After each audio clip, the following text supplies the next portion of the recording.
8절의 말씀을 제가 봉독합니다. 베드로가 11 사도와 함께 서서 소리를 높여 이르되 유대인들과 예루살렘에 사는 모든 사람들아, 이 일을 너희로 알게 할 것이니 내 말에 귀를 기울이라. 때가 제3시니 너희 생각과 같이 이 사람들이 취한 것이 아니라 이는 곧 선지자 요엘을 통하여 말씀하신 것이니 일러서되 하나님이 말씀하시기를 말세에 내가 내 영을 모든 육체에 부어 주리니 너희의 자녀들은 예언할 것이요 너희의 젊은이들은 환상을 보고 너희의 늙은이들은 꿈을 꾸리라.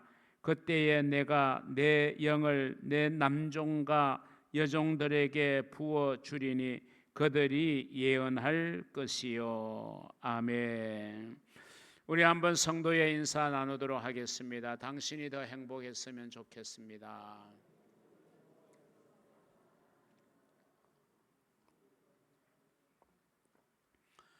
오늘 여러분들과 함께 나눌 말씀은 신앙의 타성에서 벗어나기, 그 6번째 마지막 말씀으로서 성령께 사로잡혀라, 이런 제목으로 함께 말씀을 나누겠습니다. 신앙의 타성에서 벗어나기, 이 주제의 시리즈 설교를 한 출발과 배경에 대해서 잠깐 말씀을 드립니다. 신앙의 타성에서 벗어납시다, 이런 주제의 설교를 제가 여러분에게 드렸었습니다.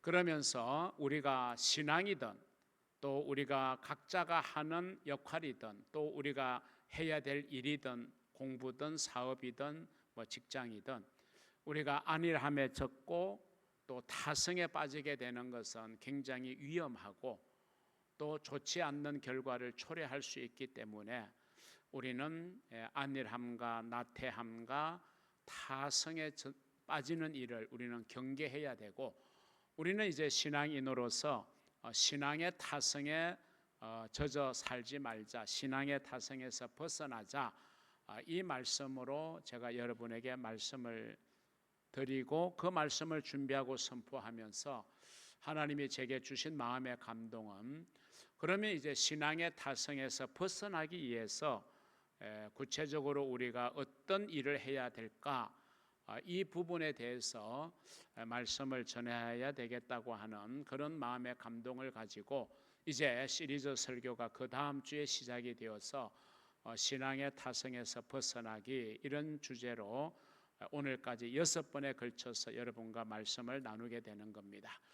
첫 번째는 우리가 깨어 기도해야 된다, 기도를 제가 강조했고, 두 번째 말씀으로는 우리에게 좀 멀어져 있는 하나님의 말씀 성경을 우리가 좀 더 가까이 해야 된다 하는 말씀을 드렸고, 그리고 세 번째, 우리가 세상에 접하여 살다가 보면 자꾸 우리가 체질이 육적 체질로 우리가 자꾸 근접해 가는데, 이걸 우리가 좀 심각하게 생각하고 영적 체질로 더 가까워지자, 그래서 영적 체질로 바꾸자, 이런 말씀을 드렸고, 네 번째 말씀은 우리가 정말 뭐 사람에 따라서 다르지만 공식적으로 대부분의 우리 성도들은 딱 일주일에 한 번 주일 낮 예배에 마음을 쏟고 있습니다. 그리고 조금 더 하면 이제 주일 오후 예배, 수요 예배, 또 금요 기도회, 뭐 새벽 기도회, 온라인 기도회, 뭐 이런 시간들을 이제 갖고 계시는데, 우리가 주일 낮 예배만큼이라도 우리가 정말 예배에 집중하자, 예배를 집중하여 드리자, 이 말씀을 드렸고, 지난 시간에는 우리가 하나님의 집, 이것은 하나님이 계시고 하나님이 우리를 만나 주시는 장소고, 그리고 하나님의 축복과 은혜가 우리에게 주어지는 장소가 성전이잖아요. 그래서 우리가 성전을 가까이 하고 성전을 사랑하고 사모하는 것이 우리가 신앙의 타성에서 벗어나는 길이다, 이렇게 5번의 말씀을 나누었는데, 제가 그 5번의 말씀을 이제 준비하고 특별히 지난주 말씀을 제가 준비하면서 이 모든 것을 내 의지, 내 힘만으로는 절대로 안 되겠다. 그렇죠. 우리는 내 의지를 가지고 좀 기도해야 되겠다 작정하고 마음 먹지만 작심삼일이라는 말처럼 또 기도하기를 중단하게 되는 경우가 참 많게 되고, 내가 금년에는 꼭 한번 성경을 읽어야 되겠다 이런 다짐으로 새해를 출발해도 조금 시도하다가 보면 또 그냥 성경을 손에서 놓게 되고, 정말 내가 영적 체질로 좀 더 다가가야 되겠다 마음 먹지만 또 내가 세상에 젖어 또 세상에서 많은 시간을 보내다가 보면 자꾸 내가 육적인 체질로 가까워지는 자신의 모습을 우리가 발견하기도 하고, 우리가 정말 예배에 집중해야 되는데 예배를 집중하지 못하게 만드는 많은 요소들이 우리 안에 있고, 또 악한 마귀가 그런 모든 것들을 방해하고 있기 때문에 참 그런 일을 통해서 우리가 신앙의 타성에서 벗어나기가 말처럼 그렇게 쉬운 일은 아니다. 그래서 이제 성전을 우리가 사랑하고 사모하고 가까이 하자, 이 5번째 말씀을 준비하면서 하나님께서 제게 깨우침을 주시고, 또 이제 성전에서 이루어지는 그런 하나님의 은혜와 역사와 그런 것을 보면서 이게 인간의 힘과 의지와 노력과 다짐으로만은 절대로 되지 않구나. 그래서 그러면 해답이 뭘까? 그래서 이제 기도하는 중에 잘 알고 있는 답이지만 우리가 성령께 좀 붙잡혀야 되겠다. 성령께 사로잡히는 것만이 이 모든 앞선 5가지의 길을 우리가 충분히 이루어내면서 우리가 신앙의 활력을 다시 가지게 되는 계기가 되지 않을까, 이런 생각을 가지고 지난주 설교 마치고 제가 설교 예고를 드리게 되었습니다. 그래서 오늘 이제 마지막 6번째 시리즈 설교의 결론으로서 우리가 성령께 사로잡히자, 이런 제목으로 함께 말씀을 나누게 됩니다. 성령께 사로잡혀라. 여러분, 세상에는 2 종류의 사람이 있다, 이런 말이 있어요. 조금 듣기에 불편하신 이야기라도 제가 이따가 그 의미를 말씀드리면 이해를 할 것입니다. 하나님께 미쳐 사는 사람이든지 아니면 세상에 미쳐 사는 사람이든지, 하나님에게 미치든지 세상에 미치든지, 아무튼 좌우지간 사람들은 어디에 미쳐도 미쳐 살아가야만 하는 존재가 아닌가, 이런 생각을 합니다. 강단에서 좀 표현하기가 힘든 표현을 왜 목사님이 하실까, 이렇게 의아해 하실 분도 계실 거예요. 하나님께 미치고 세상에 미치고. 여러분, 사실 이 미치다는 표현을 우리가 주로 이제 부정적으로 우리는 일상에서 많이 사용해요. 저 사람 하는 행동 보니까 미친 사람 같아. 굉장히 이제 부정적인 느낌을 갖게 하는 단어로 우리가 많이 사용해서 이 미치다라는, 미쳤다, 미치다, 이런 말을 좀 우리가 부정적으로 듣는 경향이 있는데, 여러분, 사전의 의미는 그렇지 않습니다. 사전에 미쳤다라는 단어의 진정한 의미는 어떤 사람이 어떤 일에 몰두하거나 열중하는 것을 의미하는 게 미치다, 미쳤다, 이런 표현을 써요. 비근한 예를 하나 들면 저 친구는 음악에 미쳐서, 이런 표현을 씁니다. 사실 좀 걱정도 되죠. 아니, 지금 한참 공부해야 될, 학업해야 될 그 나이에 그냥 음악에 미쳐 살아가는 걸 보면 이제 부모의 걱정이 참 많죠. 그런데 그가 이제 그 음악에 미쳐서 연구하고 열중하고 몰두해서 그가 어느 날 오디션 프로그램에서 우승을 하고 만약에 임영웅이가 됐다. 그럼 우리가 그 임영웅 가수를 향해서 손가락질 할 수가 없는 거예요.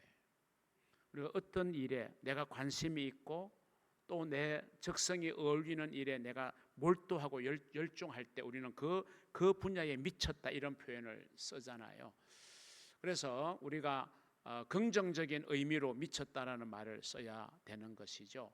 우리가 정말 신앙생활을 하는 신앙인으로서 내가 하나님에게 몰두하고 열중할 거냐, 세상에 열중하고 몰두할 거냐. 물론 제가 이원법적으로 여러분에게 말씀드리는 거 아니에요.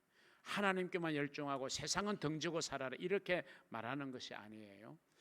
우리는 균형 있는 신앙생활을 잘 유지해 가야 되는데 우리가 너무 한쪽에만 치우칠 때 상당히 이제 심각한 문제를 발생하게 되는 거죠.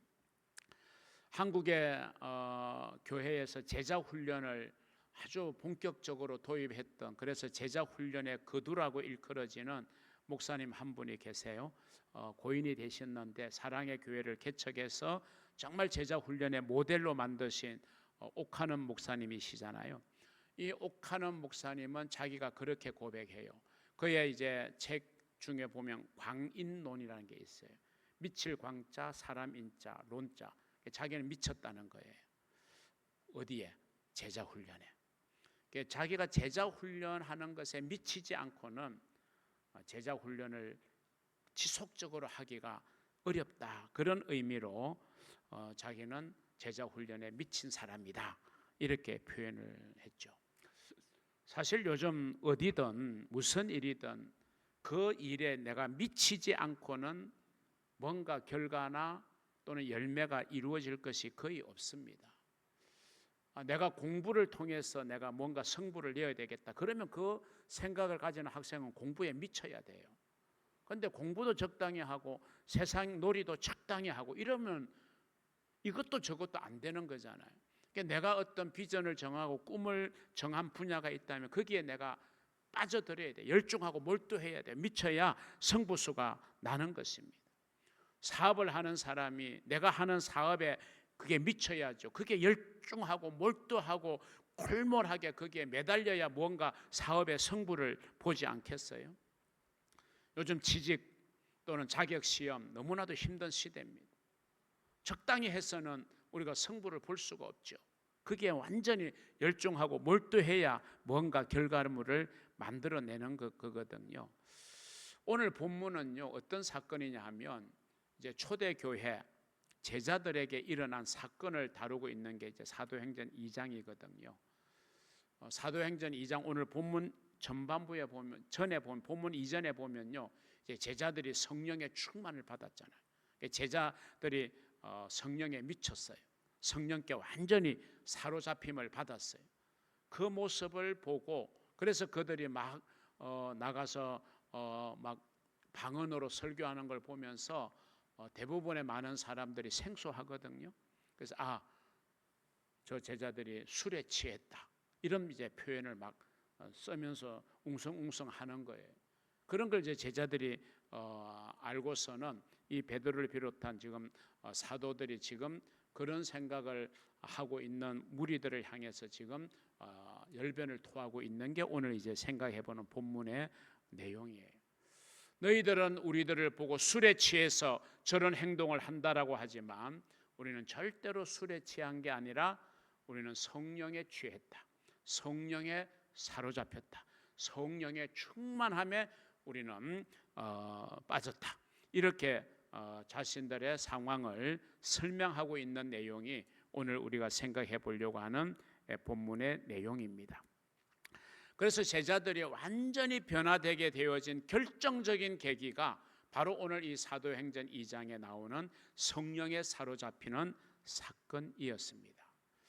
물론 성령에 사로잡히기 전에도 무려 제자들은 3년을 예수님을 쫄쫄쫄 따라다녔습니다. 다른 생각 없었어요. 오직 예수님을 따라다니면서 말씀도 듣고 가르침도 받고 흔히 말하는 이제 제자 훈련을 받았겠죠.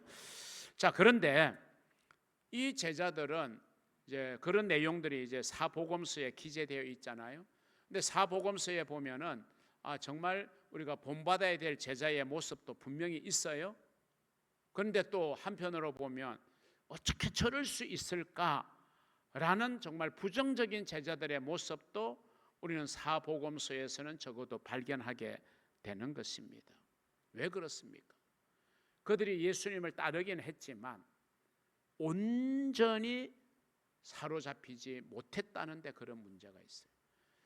오늘 우리의 삶으로 적용해서 표현해 보면 우리가 예수를 믿어요.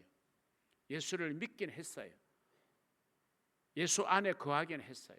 그런데 우리가 온전히 성령께 사로잡히지 못했기 때문에 우리가 어떻게 보면 사람들에게 정말 칭찬받는 모습도 있지만 또 우리에게는 사람들에게 엄청난 손가락질의 대상이 되고 비난의 대상이 되고 하나님의 영광을 가리고 전도의 문을 딱 막아버리는 그런 모습 또한 우리에게 있다는 거예요.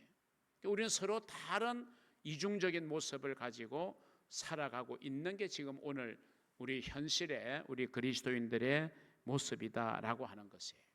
자, 이걸 우리가 뚫어내야 되는 방법은 달리 있지 않다. 교육으로도 훈련으로도 안 된다. 그러면 이미 제자들은 변화되어야 됐죠.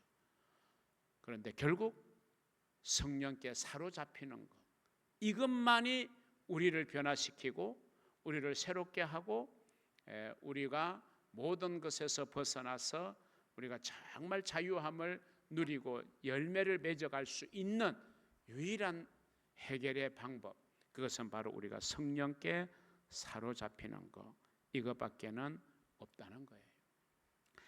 그래서 사도 바울은 에베소서 5장 18절에서 이렇게 우리에게 권면합니다. 술 취하지 말라. 이는 방탕한 것이니 오직 성령의 충만함을 받으라. 아멘. 결국 우리가 술에 취해 살 것이냐, 아니면 성령의 충만함을 받고 살 것이냐, 우리가 세상에 미쳐 살 것이냐, 하나님에 미쳐 살 것이냐, 우리가 세상에 붙잡혀서 살 것이냐, 세상이 끄는 대로 살 것이냐, 하나님께 붙잡혀 하나님께서 이끄시는 대로 살 것이냐, 이 선택의 기로에 우리는 서야 된다라고 하는 것이에요. 자, 술 취함과 성령의 충만함, 이 둘 사이에 유사점이 있어요. 그 하나는 뭐냐? 유사점 뭐냐? 사로잡혔다는 거예요. 술에 사로잡혔냐? 아니면 성령에 사로잡혔냐? 우리가 사로잡히면 내 마음대로 움직일 수 없는 상태를 말하는 거예요. 술 취한 사람이 술 안 취한 척 하려고 내가 똑바로 걸을 거야 하고 걷지만 똑바로 걷게 되는 경우가 없어요.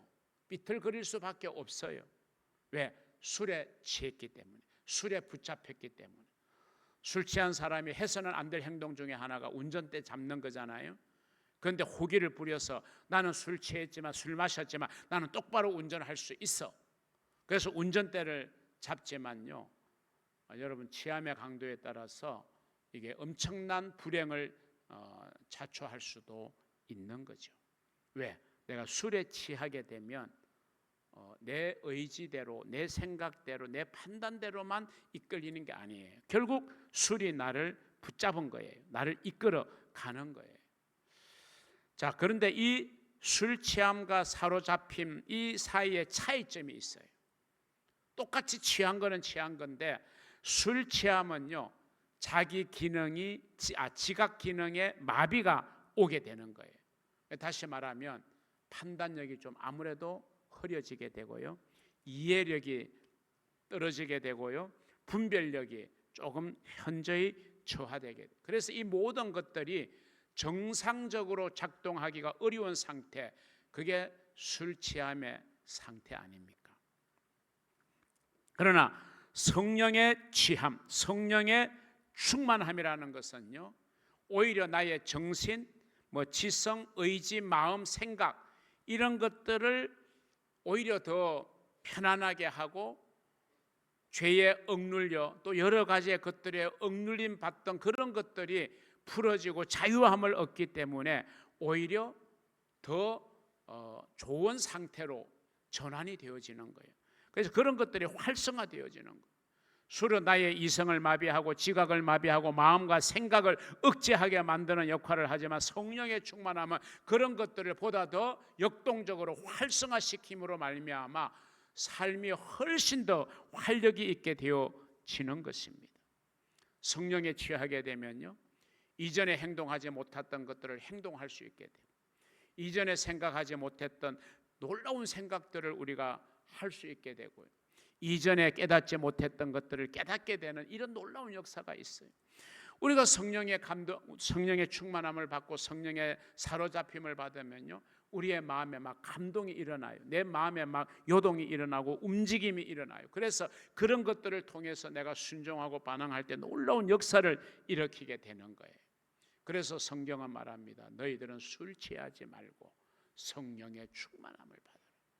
여러분, 성령의 충만함을 받고 성령께 사로잡히는 복된 성도들이 되기를 주님의 이름으로 축복합니다. 자, 첫 번째, 그러면 성령 충만이라고 하는 게 뭘 의미하느냐를 먼저 한번 생각해 보겠습니다. 우리가 흔히 이제 충만 그러면 양을 생각하잖아요. 이 컵이 있는데 컵에 담겨진 물의 양이 많으냐 그러면 물이 충만하다, 적으냐 그러면 물이 부족하다, 물이 적다, 이렇게 표현을 하는데, 우리가 이제 충만이라는 단어를 쓰니까 조금 양의 개념으로 생각하는 개념이 있는데, 물론 뭐 양의 개념으로도 이해할 수 있어요. 충만을 성령이 내 마음속에 오셔서 내 마음을 온전히 사로잡는 것, 이 컵 속에 물을 가득 채우는 것처럼 내 마음을 온전히 사로잡을 때 그걸 우리는 성령 충만이라고 말하기 때문에 그러죠. 그래서 성령 충만은 뭐냐? 내가 성령께 사로잡히는 것이고 성령께 내가 지배를 당하는 것이고, 그래서 성령께서 나를 전인격적으로 사로잡으심으로 그분이 나와 더불어 내 삶을 이끌어 가시고 내 삶을 주도해 나가게 되는 것, 이것이 바로 성령 충만인 것입니다. 그래서 우리가 성령의 충만함을 받게 되면요, 성령의 강력한 이끌림이 있습니다. 그리고 정말 강한 내가 성령의 지배당하고 빨려 들어가는 현상이 있어요. 이런 체험이 우리에게 있을 때 우리의 신앙생활은 색다르게 되는 거예요. 신앙의 세계가 새롭게 우리 앞에 펼쳐지게 되는 겁니다. 여러분, 세상의 대부분의 많은 요소들은요, 우리를 그 요소들에 빠져들게 만드는 겁니다. 자, 돈에 빠져 사는 사람이 있어요. 그래서 귀신 들려 고통받는 여종을 고쳐줬으니까 그 사람이 전주 사람이었던 비빔밥이라도 고맙다고 대접해야 마땅한 인간의 도리인데 오히려 바울을 고발해버렸잖아요. 왜? 자기의 돈줄이 끊어진 거예요. 그러니까 여종의 고통 따위는 아랑곳하지 않는 거예요. 그 여종을 통해서 고통은 그 여종이 감당해야 될 몫이고, 점을 쳐줌으로 들어오는 그 돈으로 주인을 이롭게 하기 때문에 주인은 돈줄이 끊어졌다는 거, 그거 하나 때문에 바울을 고발을 해버린 거 아니에요? 돈에 빠져 사는 사람이죠. 명예에 빠져 사는 사람이 있어요. 도박에 빠져 사는 사람이 있어요. 게임에 중독되고 게임에 빠져 사는 사람이 있어요. 약에 빠져서, 알코올에 빠져서, 그런 약물에 빠져 그것을 없으면 막 몸이 부들부들 떨리고 견딜 수 없어 하는 그런 사람들이 많아요. 요즘 우리 사회가 마약 위험 국가로 점점 들어갑니다. 막 청소년들에게도 이 마약이 보급되는 이런 정말 위험한 지금 시대에 있어요. 우리가 이건 심각하게 생각해야 되고, 정치하는 사람들이 이 문제도 심각하게 생각해서 우리가 마약이 퍼져가는 것을 막아내는 이 일도 좀 해야 돼요. 나라를 다스리는 사람들이 그런 부분에 좀 관심을 더 많이 가져줬으면 좋겠어요. 여러분, 우리 성도들은 성령에 빠져들어야 돼요. 그래야 이 모든 것들을 우리는 다스릴 수 있는 거예요. 하나님께서는 모든 걸 창조하시고 우리 인간에게 뭐라 그랬어요? 다스리라 그랬잖아요. 그럼 다스려야 되는 우리가 오히려 다스림을 받아야 되는 거예요. 받고 있는 거예요. 하나님은 우리 인간에게 다스리는 권세를 주셨는데 다스려야 되는 그 대상들이 오히려 우리를 지배하고 있다니까. 이게 얼마나 기이한 현상입니까? 그런 삶을 우리가 살아가고 있으니 하나님이 그런 우리의 모습을 보실 때 얼마나 안타까워하실까. 마치 노아 시대에 죄가 관영한 것을 보고 하나님이 정말 분노하셔서 홍수의 심판을 하신 것처럼 마지막 심판은 불의 심판이 될 것인데, 불의 심판이 될 것인데 우리는 더욱더 경각심을 가져야 될 필요가 있습니다. 베드로전서는 말하죠. 만물의 마지막에 가까워하시니 그러므로 너희는 정신을 차리고 근신하여, 정신을 차리고 근신하라고 우리에게 말씀하고 있습니다. 우리가 성령에게 매여야 됩니다. 이런 상태가 되어야 우리가 세상의 노예가 되지를 아니할 수 있는 겁니다. 성령의 임재를 경험해야 우리의 신앙생활도, 우리가 예배하는 일도, 봉사나 섬김의 일도 새롭게 우리는 나아갈 수 있는 거예요. 그런데 우리는 그저 다람쥐 채밖에 돌듯이 경험에 근거해서 우리가 겨우 빠듯빠듯하게 신앙생활을 하면요, 신앙의 성장도 없고 신앙의 만족도도 떨어지고 신앙의 기쁨도 없고 신앙의 즐거움도 사라져. 그러다가 보면 점점 내가 신앙에서 멀어질 수도 있고요, 불행하게 내가 신앙을 잃어버릴 수도 있는. 여러분, 다른 건 다 잃어도요, 신앙은 잃으면 안 되잖아요. 왜? 그건 천국과 지옥을 결정짓는 결정적인 기준이 여러분 믿음 아닙니까? 우리가 다른 건 다 혹시 잃는 한이 있어도 이 믿음만큼은 지켜야 돼요. 우리의 믿음의 선배들은 이 믿음의 소중함을 지키기 위해서 심지어 자기의 목숨까지도 내어놓는 순교를 불사했던 것을 우리는 기억하잖아요. 그렇기 때문에 우리는 성령께 사로잡히는 삶이 되어야 된다. 그래서 여러분도 가능하면 성령께 사로잡혀 사는 사람과 가까이 하는 것이 여러분의 신앙의 삶에 큰 유익이 되는 것입니다. 여러분, 우리가 음식 하나를 먹어도요, 어떤 사람과 먹느냐에 따라서 차이가 커요.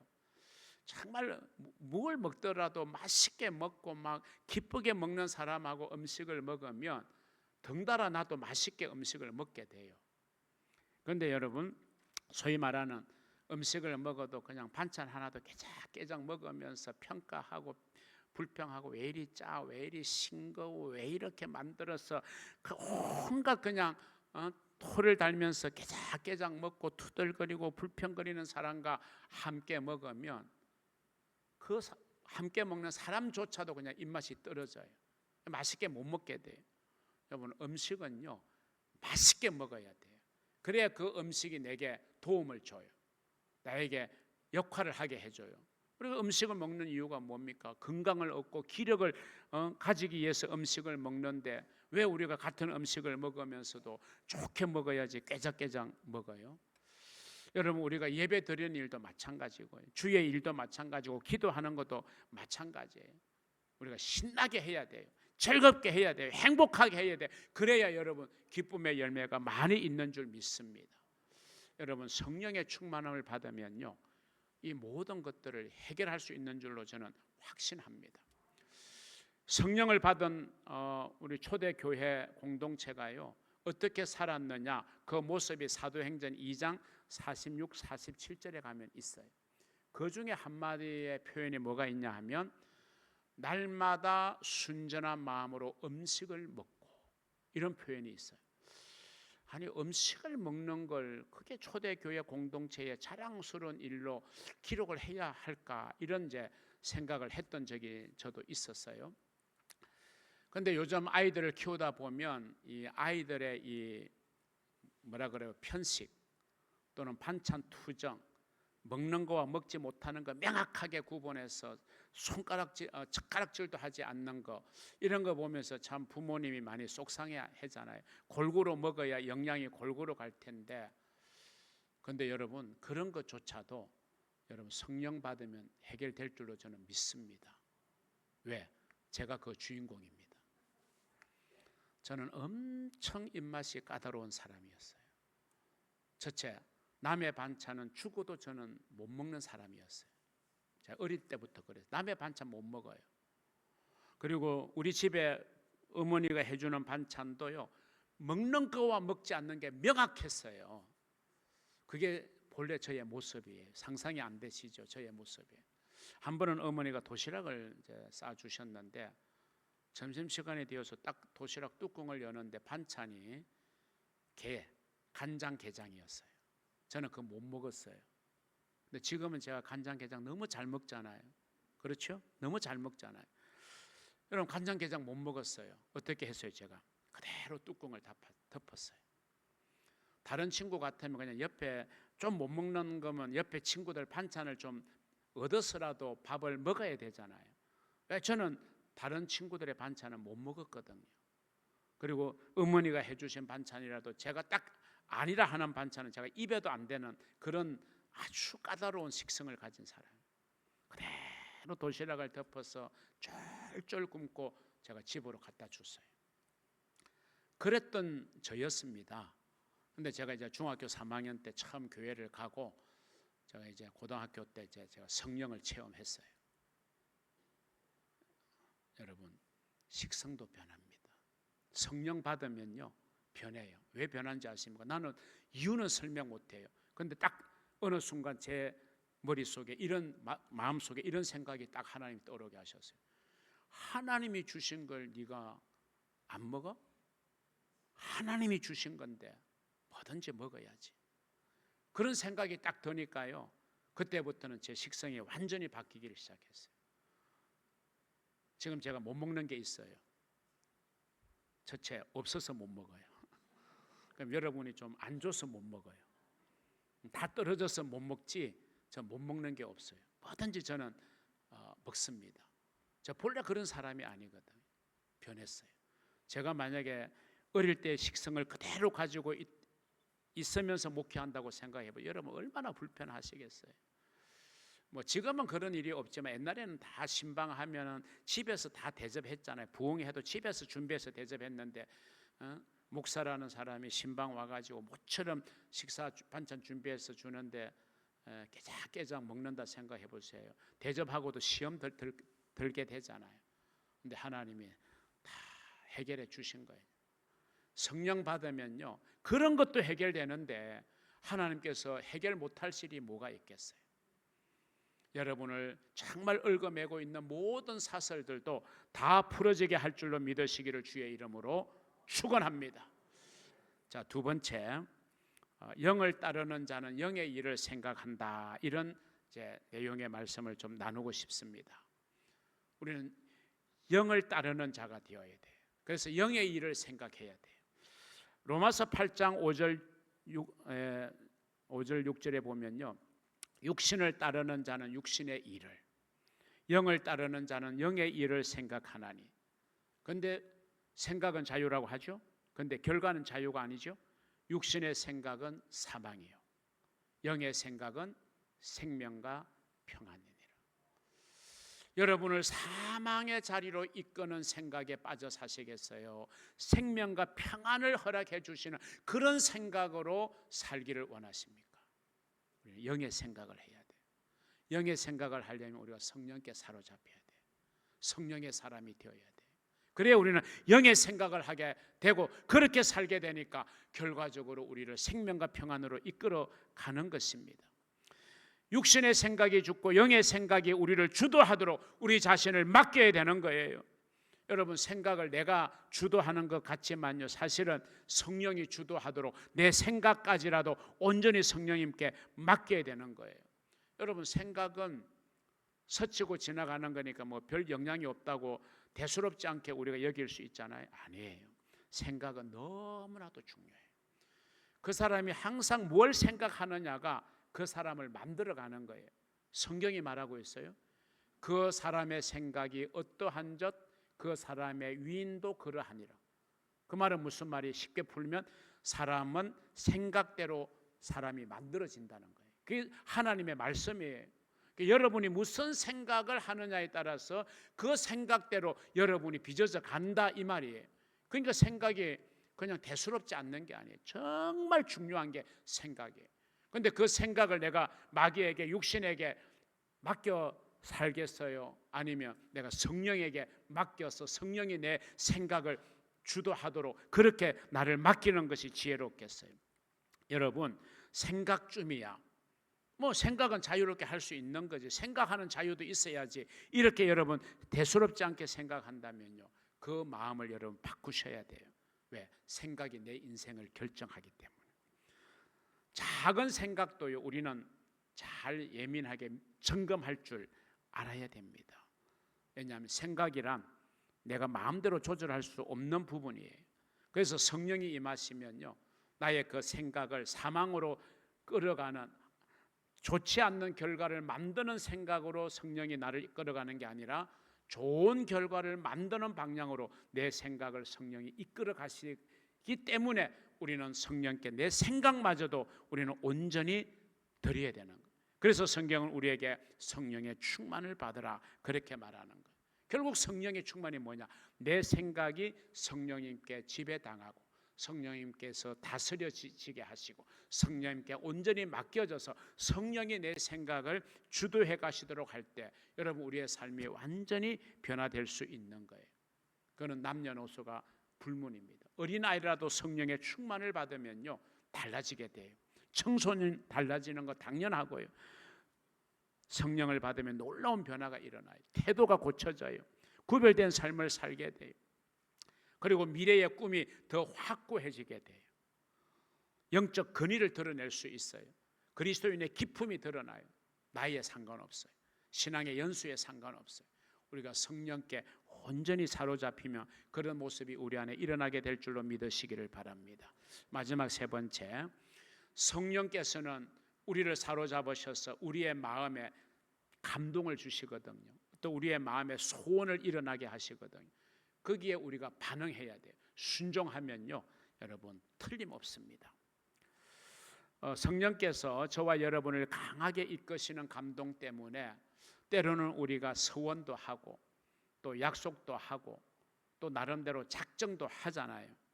그런데 조금 지나고 나면 우리가 후회할 때가 참 많아요. 내가 그때 좀 참아야지. 내가 성령이 감동 주신다고 덜컥 내가 서원하고 약속하고 작정했어. 그런데 막상 이제 그걸 이루려고 하다 보니까 아까운 생각이 더 들죠. 여러분 그런 생각 해본 적 없으세요? 많을 겁니다. 그럴 때 어떻게 해야 돼요? 합리화할 방법 찾으면 것은 지혜롭지 못한 거예요. 그냥 고민할 필요가 없어요. 성령의 감동하심에 반응하고 순종하며 여러분 반드시 놀라운 주님의 축복을 경험하게 될 줄로 믿으시기를 바랍니다. 저도 그 산 증인 중에 하나입니다. 성령이 제게 주시는 감동에 저는 하나님 앞에 소원하고 약속하고 작정하거든. 그리고 반드시 저는 순종합니다. 그럼 하나님이 놀랍도록 역사해가는 것을 저는 경험하게 됩니다. 우리가 교회를 사랑하고 예배하고 말씀 읽고 기도하고 주의 일을 하다가 보면 내 마음에 막 소원이 일어나기도 하고 감동이 일어나기도 하고 보이지 않던 것들이 보이기도 하고 깨달아지기도 하고 그건 뭐예요? 하나님이 우리에게 하라는 거거든요. 순종하라는 거거든요. 순종하면 여러분 하나님의 놀라운 축복이 우리 안에 있는 줄로 믿으시기를 바랍니다. 여러분 지금 어려움과 고통의 시간을 너무 오래 보내면서 도대체 왜 나에게 이런 시련과 고통이 주어지는 것일까 하는 안타까움을 혹시 가지고 계시는 분이 있다면 혹시 어떨지 모르니 내가 성령의 감동에 약속하고 서원하고 작정했는데 이루지 못한 부분이 깨달아지면요 여러분 힘들어도 순종하시기를 바라요. 그러면 하나님께서 닫혔던 문을 열어주세요. 축복의 문을 열어주시는 줄로 믿으시기를 주의 이름으로 축원합니다. 우리는 초대 공동체를 일컬어 성령 공동체라고 부르게 됩니다.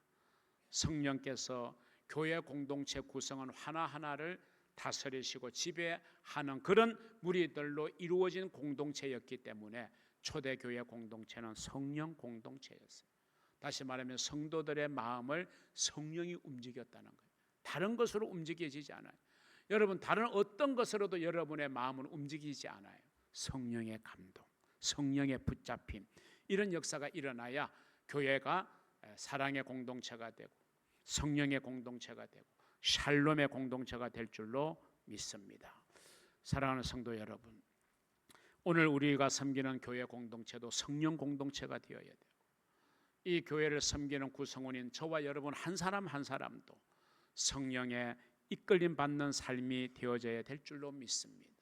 그래야 우리와 우리의 교회가 하나님께 계속해서 쓰임받고 하나님의 축복을 받고 하나님의 영광으로 귀하게 사용되어지는 그런 복된 교회, 복된 성도가 꼭 될 수 있기를 주의 이름으로 축복합니다. 기도하겠습니다. 하나님 아버지 진심으로 감사와 찬양과 영광을 돌려드립니다. 오늘도 우리에게 소중한 말씀을 통하여 성령께 사로잡히기를